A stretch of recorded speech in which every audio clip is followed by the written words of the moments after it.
Apple Watch 7 versus Fossil Gen 6.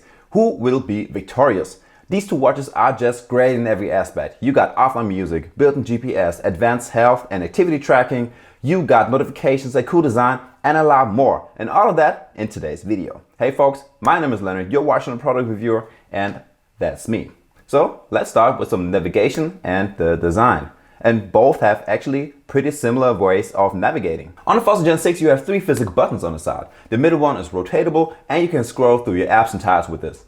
Of course you can also just swipe left and right as well, just like with every other smartwatch. The other 2 physical buttons are fully customizable and they can be connected to any of your apps, like your Google Maps, your sport modes, your weather or whatever.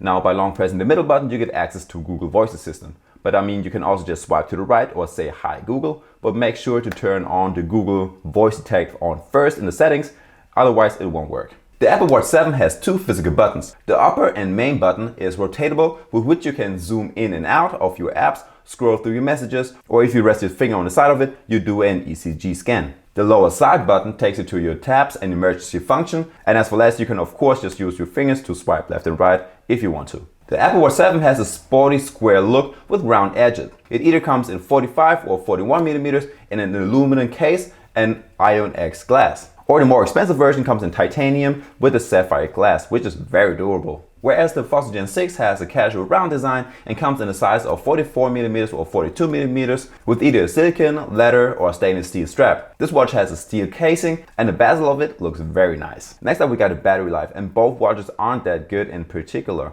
Now the Apple Watch 7 lasts about a whole day and a whole night off of one charge. I mean I did get quite a few notifications and I did a workout with the GPS turned on for about a half an hour, but one day that's what you get. I mean it does have a power saving mode, but it's not as good as the one on the Fossil Gen 6. Now the Fossil Gen 6 lasts about 20 hours, so if you want to track your sleep, you better charge it before you go to bed.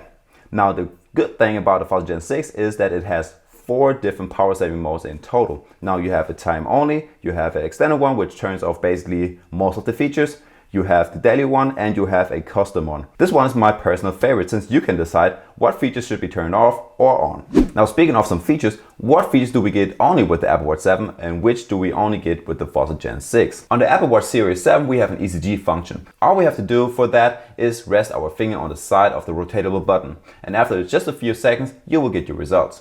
With the Apple Watch 7, you will never lose your Apple devices anymore. Once they are hooked up to your account, you will always have a way to retrieve them with the Find My Device app. That also works the other way around from your iPhone, just in case you lose your smartwatch. But you also have a few small but still cool features like the Noise app that tracks the noise level of your surroundings. Or the Camera Control app. With this one, you can control your iPhone's camera with your smartwatch and take pictures.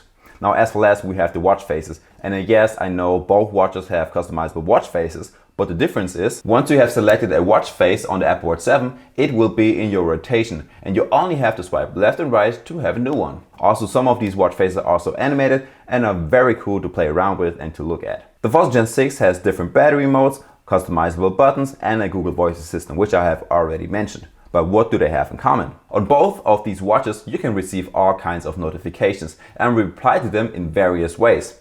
Either take one of your quick answers, type your own message, or use the speak to dictate feature, which by the way works pretty good in my opinion. You also get the standard heart rate monitoring, a sleep tracker, which gives you your sleep duration at different sleep stages, an SpO2 tracker, which is very useful in times of the corona pandemic. It tracks your blood oxygen saturation during the day and automatically during the night. A low blood oxygen saturation can be an indicator for a virus.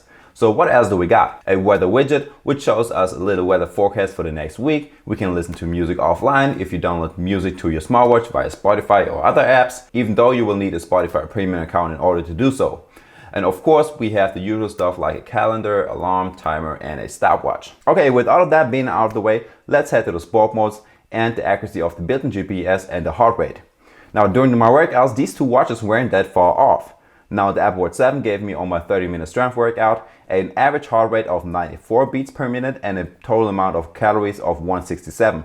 Whereas the Fossil Gen 6 gave me an average heart rate of 89 beats per minute and I burned 156 calories in total. My chest band gave me an average heart rate of 99 beats, which makes the Apple Watch the winner in this category, even though it wasn't 100% correct. Now as for the accuracy of the built-in GPS, I couldn't complain that much about these two watches. The lines on the Fossil Gen 6 were not as accurate as on the Apple Watch, but still not shabby at all. Gen 6 only kind of lost connection in between or whatever and had a strong outburst, but that was only one time. As for let's take a quick peek at the specs. Processor wise, the S7 processor of the Apple Watch 7 is unbeaten, even though the Snapdragon 4100 of the Fox Gen 6 is still pretty good. I mean, both watches are not lagging or stuttering at all, but the speed on the Apple Watch is just on another level. Now, you also have 32 gigs of internal storage on the Apple Watch, which is 4 times the amount that you have on the Fox Gen 6, even though I have no clue what the hell you want to download with 32 gigs. I mean, besides music and pictures, but that's up to you. And folks, that's already it for the video. If you like this one, you may like one of these too. And as always, don't forget to smash the like button and subscribe to my channel if you're new. And with that being said, see you next time. Peace.